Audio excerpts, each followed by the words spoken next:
उषा प्रेमवदा जी उन कहानीकारों में से हैं जो कथा परिपाटियों से अलग हटकर हिंदी कथा को नवीन दिशा दे सकी हैं।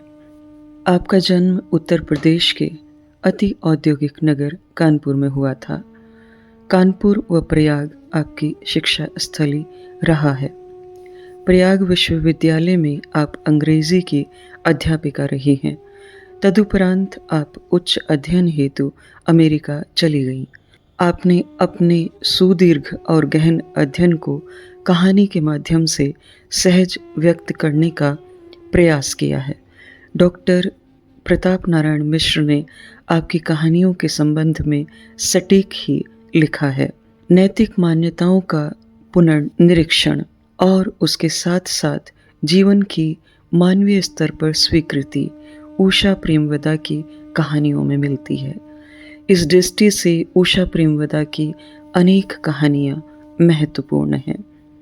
आपकी कहानियों की प्रकृति संवेदनात्मक है, रूपात्मक नहीं। सार्थक परिस्थितियों को उकेर देने में आपकी कहानी कला मर्मज्ञता का प्रतीक है। भाषा की सहजता और शैली की आत्मीयता व अकृत्रिमता आपकी कहानियों को सम्मोहक बनाए रखती हैं। आपने अपने पहले कहानी संकलन के माध्यम से जिंदगी और गुलाब के फूल में विसर्जित भारतीय जीवन को अति सन्निकटता से देखा और पेश किया है। एक कोई दूसरा संकलन की 7 कहानियाँ अमेरिका प्रवास की ऐसी भीनी भीनी उपलब्धियों में से हैं जिनमें विदेशी पर्यावरण भारतीय आध्यात्मिकता के साथ उभर कर जिंदगी की एक गहरी पहचान छोड़ता है। उषा प्रेमवदा जी के विषय में जितना कहा जाए उतना कम है। तो आज उषा प्रेमवदा जी की एक प्रसिद्ध कहानी वापसी लेकर आपके सामने उपस्थित हूँ। नमस्कार दोस्तों, मैं हूँ अर्चना त्यागी। एक बार फिर से आपके साथ हिंदी लेखक परिवार के YouTube मंच पर, और आज प्रस्तुत कर रही हूँ प्रसिद्ध कथाकार उषा प्रेमवदा जी की एक कहानी वापसी। गजाधर बाबू ने कमरे में जमा सामान पर एक नज़र दौड़ाई। 2 बक्से, डोलची, बाल्टी। यह डिब्बा कैसा है गणेशी? उन्होंने पूछा। गणेशी बिस्तर बांधता हुआ कुछ गर्व, कुछ दुख, कुछ लज्जा से बोला, घरवाले ने साथ को कुछ बेसन के लड्डू रख दिए हैं, कहा बाबूजी को पसंद थे। अब कहाँ हम गरीब लोग आपकी कुछ खातिर कर पाएंगे। घर जाने की खुशी में भी गजाधर बाबू ने एक विषाद का अनुभव किया, जैसे एक परिचित, स्नेही, आदर में सहज संसार से उनका नाता टूट रहा था। कभी कभी हम लोगों की भी खबर लेते रहिएगा, गणेशी बिस्तर में रस्सी बांधता हुआ बोला। कभी कुछ ज़रूरत हो तो लिखना गणेशी। इस अगहन तक बिटिया की शादी कर दो। गणेशी ने अंगोछे की छोर से आंखें पोंछी। अब आप लोग सहारा न देंगे तो कौन देगा? आप यहाँ रहते तो शादी में कुछ हौसला रहता। गजाधर बाबू चलने को तैयार बैठे थे। रेलवे क्वार्टर का वह कमरा जिसमें उन्होंने कितने वर्ष बिताए थे, उनका सामान हट जाने से कुरूप और नग्न लग रहा था। आंगन में रोपे पौधे भी जान पहचान के लोग ले गए थे और जगह जगह मिट्टी बिखरी हुई थी, पर पत्नी बाल बच्चों के साथ रहने की कल्पना में यह बिछोह एक दुर्बल लहर की तरह उठकर विलीन हो गया। गजाधर बाबू खुश थे, बहुत खुश। 35 साल की नौकरी के बाद वह रिटायर होकर जा रहे थे। इन वर्षों में अधिकांश समय उन्होंने अकेले रहकर काटा था। उन अकेले क्षणों में उन्होंने इसी समय की कल्पना की थी जब वह अपने परिवार के साथ रह सकेंगे। इसी आशा के सहारे वह अपने अभाव का बोझ ढो रहे थे। संसार की दृष्टि में उनका जीवन बड़ा सफल कहा जा सकता था। उन्होंने शहर से थोड़ी दूर एक मकान बनवा लिया था। बड़े लड़के अमर और लड़की शांति की शादियां कर दी थीं। 2 बच्चे ऊंची कक्षाओं में पढ़ रहे थे। गजाधर बाबू नौकरी के कारण प्रायः छोटे स्टेशनों पर रहे और उनके बच्चे और पत्नी शहर में, जिससे पढ़ाई में बाधा न हो। गजाधर बाबू स्वभाव से बहुत स्नेही व्यक्ति थे और स्नेह के आकांक्षी भी। जब परिवार साथ था, ड्यूटी से लौटकर बच्चों से हंसते बोलते, पत्नी से कुछ मनोविनोद करते, उन सब के चले जाने से उनके जीवन में गहन सूनापन भर उठा। खाली क्षणों में उनसे घर में टिका न जाता। कभी प्रकृति के न होने पर भी उन्हें पत्नी की स्नेहपूर्ण बातें याद आती रहती। दोपहर में गर्मी होने पर भी 2 बजे तक आग जलाए रहती और उनके स्टेशन से वापस आने पर गरम गरम रोटियां सेंकती।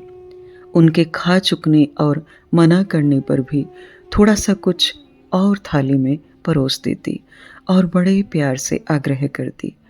जब वह थके हारे बाहर से आते तो उनकी आहट पा वह रसोई के द्वार पर निकल आती और उनकी सलज्ज आंखें मुस्कुरा उठती।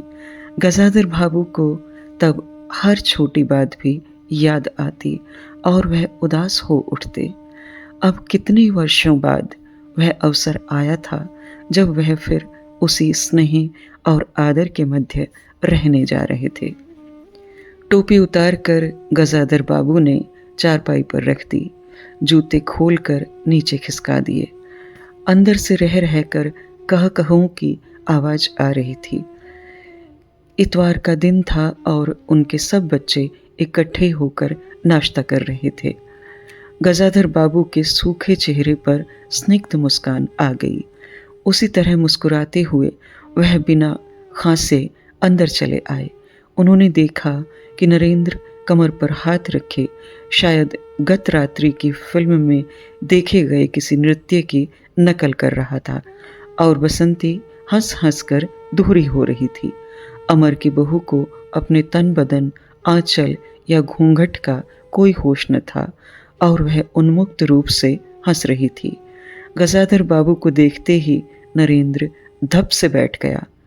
चाय का प्याला उठाकर मुंह से लगा लिया। बहू को होश आया और उसने झट से माथा ढक लिया। केवल बसंती का शरीर रह रहकर हंसी दबाने के प्रयत्न में हिलता रहा। गजाधर बाबू ने मुस्कुराते हुए उन लोगों को देखा, फिर कहा, क्यों नरेंद्र, क्या नकल हो रही थी? कुछ नहीं बाबूजी, नरेंद्र ने सिटपिटाकर कहा। गजाधर बाबू ने चाहा था कि वह भी इस मनोविनोद में भाग लेते, पर उनके आते ही जैसे सब कुंठित हो चुप हो गए। उससे उनके मन में थोड़ी सी खिन्नता उपज आई। बैठते हुए बोले, बसंती, चाय मुझे भी देना। तुम्हारी अम्मा की पूजा अभी चल रही है क्या? बसंती ने माँ की कोठरी की ओर देखा। अभी आती ही होंगी, और प्याले में उनके लिए चाय छानने लगी। बहू चुपचाप पहले ही चली गई थी। अब नरेंद्र भी चाय का आखिरी घूंट पीकर उठ खड़ा हुआ। केवल बसंती पिता के लिहाज में चौकी में बैठी माँ की राह तकने लगी। गजाधर बाबू ने एक घूंट चाय पी, फिर कहा, बिट्टे, चाय तो फीकी है, लाइए चीनी और डाल दूं? बसंती बोली, रहने दो, तुम्हारी अम्मा जब आएंगी तभी पी लूंगा। थोड़ी देर में उनकी पत्नी हाथ में अर्घ्य का लोटा लिए निकली और अशुद्ध स्तुति कहते हुए तुलसी में डाल दिया। उन्हें देखते ही बसंती भी उठ गई। पत्नी ने आकर गजाधर बाबू को देखा और कहा, अरे, आप अकेले बैठे हैं, ये सब कहाँ गए? गजाधर बाबू के मन में फांस सी करक उठी। अपने अपने काम में लग गए हैं, आखिर बच्चे ही हैं। पत्नी आकर चौके में बैठ गई। उन्होंने नाक भौं सिकोड़कर चारों ओर जूठे बर्तनों को देखा, फिर कहा, सारे में झूठे बर्तन पड़े हैं। इस घर में धर्म कर्म कुछ नहीं, पूजा करके सीधे चौके में घुसो। फिर उन्होंने नौकर को पुकारा। जब उत्तर न मिला तो एक बार उच्च स्वर में फिर पति की ओर देखकर बोली, बहू ने भेजा होगा बाजार। और एक लंबी सांस लेकर चुप हो रही। गजाधर बाबू बैठकर चाय और नाश्ते का इंतज़ार करते रहे।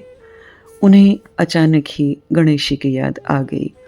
रोज सुबह पैसेंजर आने से पहले वह गरम गरम पूरियां और जलेबी बनाता था। गजाधर बाबू जब तक उठकर तैयार होते, उनके लिए जलेबियां और चाय लाकर रख देता था। चाय भी कितनी बढ़िया, कांच के गिलास में ऊपर तक भरी लबालब, पूरे 2.5 चम्मच चीनी और गाढ़ी मलाई। पैसेंजर भले ही रानीपुर लेट पहुंचे, गणेशी ने चाय पहुंचाने में कभी देर नहीं की। क्या मजाल कि कभी उससे कुछ कहना पड़े। पत्नी की शिकायत भरा स्वर सुन उनके विचारों में व्याघात पहुंचा। वह कह रही थी, सारा दिन इसी खिचखिच में निकल जाता है। इस गृहस्थी का धंधा पीटते पीटते उम्र बीत गई, कोई जरा हाथ भी नहीं बटराता। बहू क्या किया करती है? गजाधर बाबू ने पूछा। पड़ी रहती है। बसंती को तो फिर कहो कि कॉलेज जाना है। गजाधर बाबू ने जोश में आकर बसंती को आवाज दी। बसंती! बसंती भाभी के कमरे से निकली तो गजाधर बाबू ने कहा, बसंती, आज से शाम का खाना बनाने की जिम्मेदारी तुम पर है। सुबह का भोजन तुम्हारी भाभी बनाएगी। बसंती मुंह लटकाकर बोली, बाबूजी, पढ़ना भी तो होता है। गजाधर बाबू ने प्यार से समझाया, तुम सुबह पढ़ लिया करो। तुम्हारी माँ बूढ़ी हुई, उनके शरीर में अब वह शक्ति नहीं बची है। तुम हो, तुम्हारी भाभी है, दोनों को मिलकर काम में हाथ बटाना चाहिए। बसंती चुप रह गई। उसके जाने के बाद उसकी माँ ने धीरे से कहा, पढ़ने का तो बहाना है, कभी जी नहीं लगता। लगे कैसे? शीला से ही फुर्सत नहीं। बड़े बड़े लड़के हैं उस घर में, हर वक्त वहां घुसा रहना मुझे नहीं सुहाता। मना करूं तो सुनती नहीं। नाश्ता कर गजाधर बाबू बैठक में चले गए। घर छोटा था और ऐसी व्यवस्था हो चुकी थी कि उसमें गजाधर बाबू के रहने के लिए कोई स्थान न बचा था। जैसे किसी मेहमान के लिए कुछ अस्थायी प्रबंध कर दिया जाता है, उसी प्रकार बैठक में कुर्सियों को दीवार से सटाकर बीच में गजाधर बाबू के लिए पतली सी चारपाई डाल दी गई। गजाधर बाबू उस कमरे में पड़े पड़े कभी कभी अनायास ही इस अस्थायित्व का अनुभव करने लगते। उन्हें याद हो आती उन रेलगाड़ियों की जो आती और थोड़ी देर रुककर किसी और लक्ष्य की ओर चली जाती। घर छोटा होने के कारण बैठक में ही अब अपना प्रबंध किया था।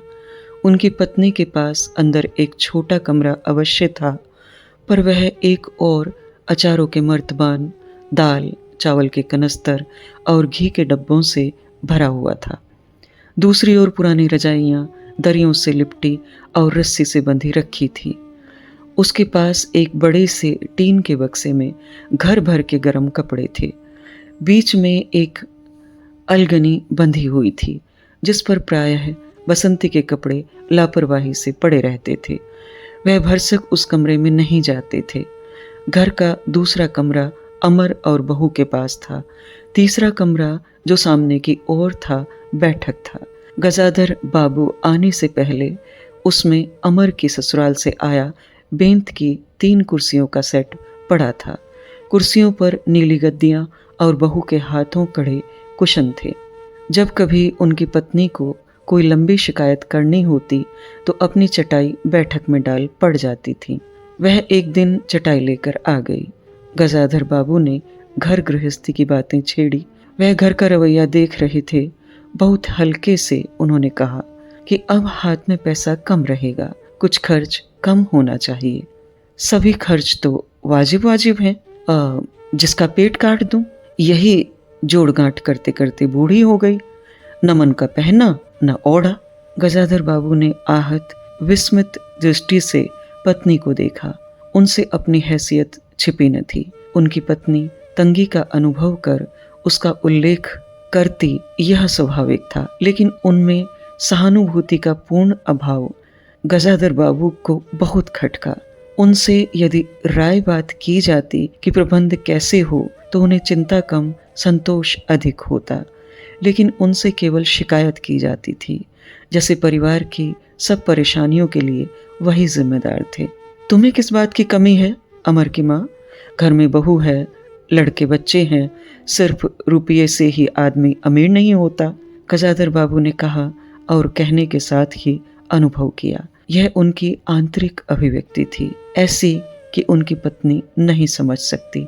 हाँ, बड़ा सुख है ना बहू से, आज रसोई करने गई है, देखो क्या होता है, कहकर पत्नी ने आंखें मूंदी और सो गई। गजाधर बाबू बैठे हुए पत्नी को देखते रह गए। यही थी क्या उनकी पत्नी, जिसके हाथों के कोमल स्पर्श, जिसकी मुस्कान की याद में उन्होंने संपूर्ण जीवन काट दिया था। उन्हें लगा कि वह लावण्यमयी युवती जीवन की राह में कहीं खो गई और उसकी जगह आज जो स्त्री है वह उनके मन और प्राणों के लिए नितांत अपरिचिता है। गाढ़ी नींद में डूबी उनकी पत्नी का भारी सा शरीर बहुत बेडौल और कुरूप लग रहा था। चेहरा श्रीहीन और रूखा था। गजाधर बाबू देर तक निस्संग दृष्टि से पत्नी को देखते रहे और फिर लेटकर छत की ओर ताकने लगे। अंदर कुछ गिरा और उनकी पत्नी हड़बड़ा कर उठ बैठी। लो, बिल्ली ने कुछ गिरा दिया शायद, और वह अंदर भागी। थोड़ी देर में लौटकर आई तो उनका मुंह फूला हुआ था। देखो देखो बहू को, चौका खुला छोड़ आई, बिल्ली ने दाल की पतीली गिरा दी, सभी तो खाने को हैं, अब क्या खिलाऊंगी? वह सांस लेने को रुकी और बोली, एक तरकारी और 4 पराठे बनाने में सारा डिब्बा घी उड़ेल कर रख दिया। जरा सा दर्द नहीं है, कमाने वाला हाड़ तोड़े और यहाँ चीजें लूटे। मुझे तो मालूम था कि सब काम किसी के बस का नहीं है।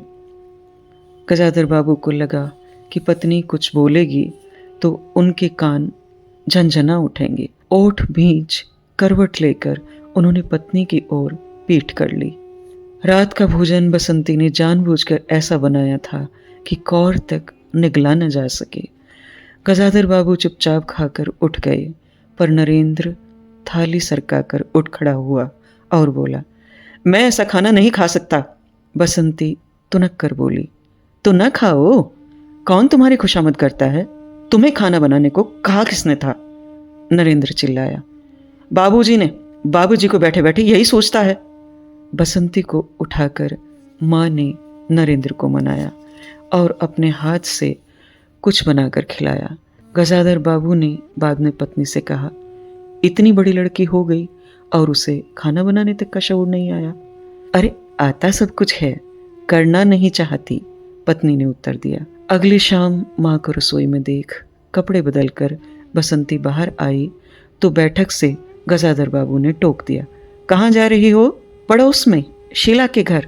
बसंती ने कहा, कोई जरूरत नहीं है, अंदर जाकर पढ़ो। गजाधर बाबू ने कड़े स्वर में कहा। कुछ देर अनिश्चित खड़े रहकर बसंती अंदर चली गई। गजाधर बाबू शाम को रोज टहलने चले जाते थे। लौटकर आए तो पत्नी ने कहा, क्या कह दिया बसंती से? शाम से मुंह लपेटे पड़ी है, खाना भी नहीं खाया। गजाधर बाबू खिन्न हो आए। पत्नी की बात का उन्होंने कुछ उत्तर नहीं दिया।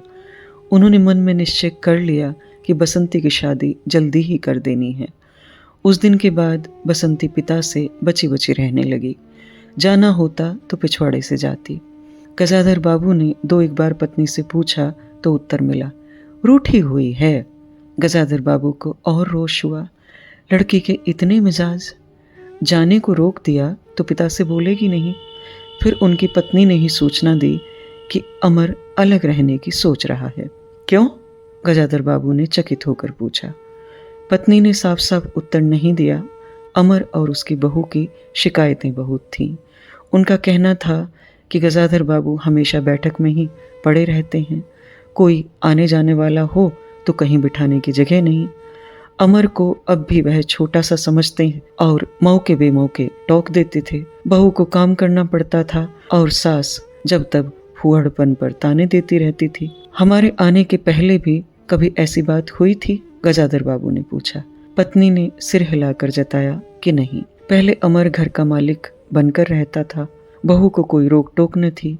अमर के दोस्तों का प्रायः यहीं अड्डा जमा रहता था और अंदर से नाश्ता चाय तैयार होकर आता रहता था। बसंती का भी यही कार्यक्रम था, उसको भी यही सब अच्छा लगता था। गजाधर बाबू ने बहुत धीरे से कहा, अमर से कहो, जल्दबाजी की कोई ज़रूरत नहीं है। अगले दिन वह सुबह घूम कर लौटे तो उन्होंने पाया कि बैठक में उनकी चारपाई नहीं है। अंदर आकर पूछने वाले ही थे कि उनकी दृष्टि रसोई के अंदर बैठी पत्नी पर पड़ी।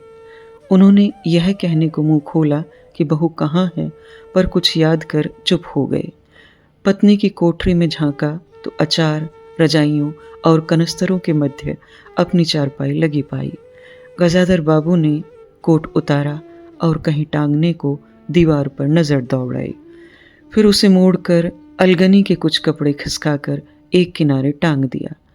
कुछ खाए बिना ही अपनी चारपाई पर लेट गए। कुछ भी हो, तन आखिर बूढ़ा ही था। सुबह शाम कुछ दूर टहलने अवश्य चले जाते, पर आते जाते थक उठते थे। गजाधर बाबू को अपना बड़ा सा खुला हुआ क्वार्टर याद आ गया। निश्चित जीवन, सुबह पैसेंजर ट्रेन आने पर स्टेशन की चहल पहल, चिरपरिचित चेहरे और पटरी पर रेल के पहियों की खट खट जो उनके लिए मधुर संगीत की तरह था। तूफान और डाकगाड़ी के इंजनों की चिंगाड़ उनकी अकेली रातों की साथी थी। सेठ रामजी मल के मिल के कुछ लोग कभी कभी पास आ बैठते। वही उनका दायरा था, वही उनके साथी। वह जीवन अब उन्हें एक खोई निधि सा प्रतीत हुआ। उन्हें लगा कि वह जिंदगी द्वारा ठगे गए हैं। उन्होंने जो कुछ चाहा उसमें से उन्हें एक बूंद भी न मिली। लेटे हुए वह घर के अंदर से आते विचित्र स्वरों को सुनते रहे। बहू और सास की छोटी सी झड़प, बाल्टी पर खुले नल की आवाज, रसोई के बर्तनों की खटपट और उसी में दो गौरइयों का वार्तालाप। और अचानक ही उन्होंने निश्चय कर लिया कि अब घर के किसी बात में दखल न देंगे।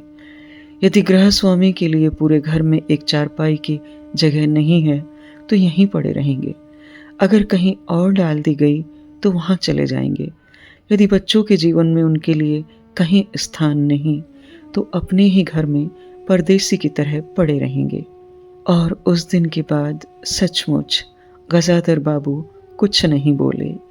नरेंद्र मांगने आया तो बिना कारण पूछे उसे रुपये दे दिए।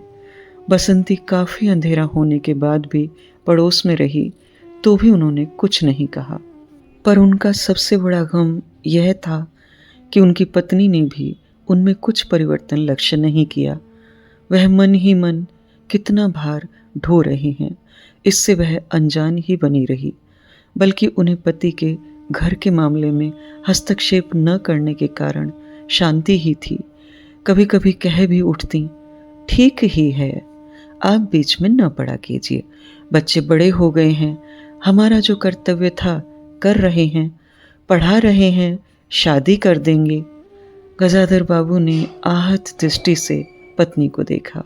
उन्होंने अनुभव किया कि वह पत्नी व बच्चों के लिए केवल धनोपार्जन के निमित्त मात्र हैं।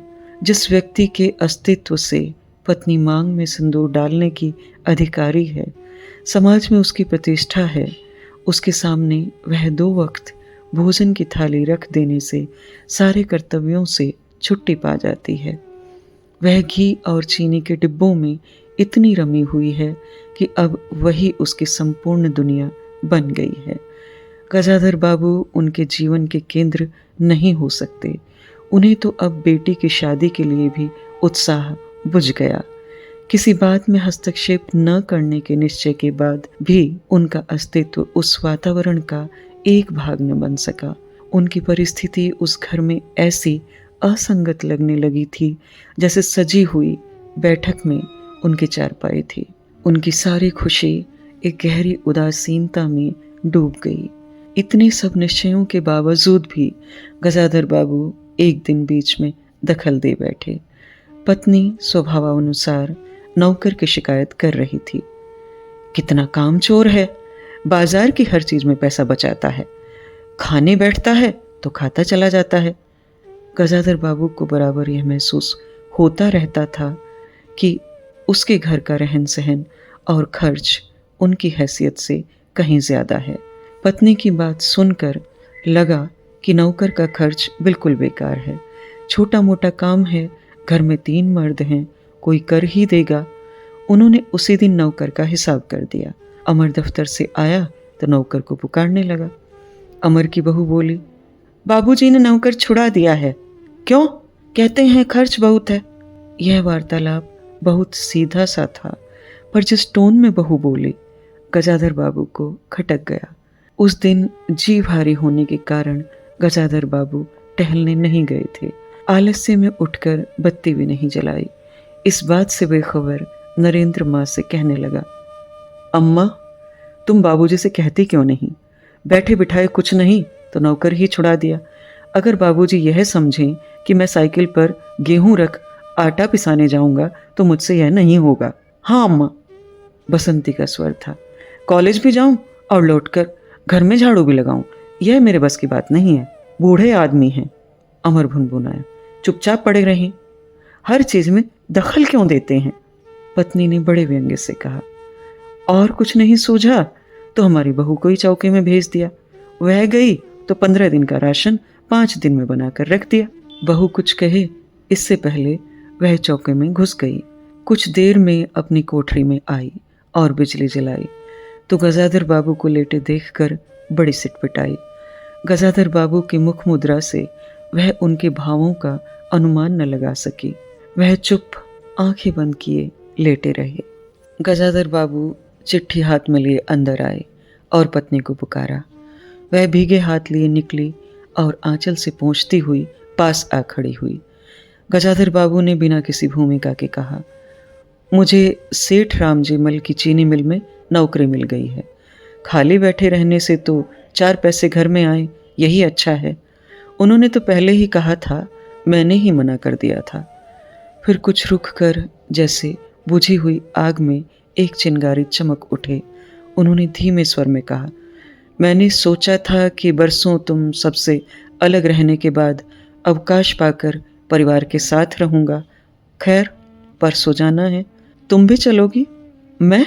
पत्नी ने सकपका कर कहा, मैं चलूंगी तो यहाँ का क्या होगा? इतनी बड़ी गृहस्थी, फिर सयानी लड़की। बात बीच में काट गजाधर बाबू ने हताश स्वर में कहा, ठीक है, तुम यहीं रहो, मैंने तो ऐसे ही कहा था। और गहरे मौन में डूब गए। नरेंद्र ने बड़ी तत्परता से बिस्तर बांधा और रिक्शा बुला लाया। गजाधर बाबू का टिन का बक्सा और पतला सा बिस्तर उस पर रख दिया गया। नाश्ते के लिए लड्डू और मठरी की डलिया साथ में लिए गजाधर बाबू रिक्शे पर बैठ गए। दृष्टि उन्होंने अपने परिवार पर डाली, फिर दूसरी तरफ देखने लगे और रिक्शा चल पड़ा। उनके जाने के बाद सब अंदर लौट आए। बहू ने अमर से पूछा, सिनेमा ले चलिएगा ना? बसंती ने उछल कर कहा, भैया हमें भी। गजाधर बाबू की पत्नी सीधे चौके चली गई। बची हुई मठरियों को कटोरदान में रखकर अपने कमरे में लाई और कनस्तरों के पास रख दिया।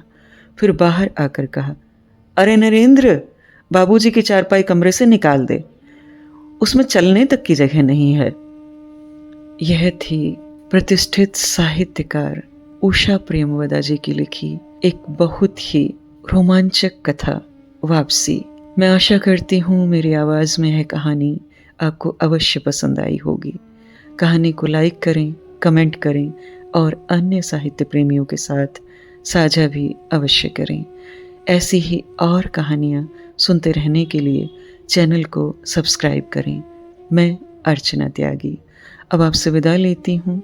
फिर मिलते हैं एक और कहानी के साथ बेहतरीन कहानियों के सफ़र में। धन्यवाद। अगर आपको रचना पसंद आती है तो लाइक और कमेंट्स ज़रूर करें और शेयर कीजिए।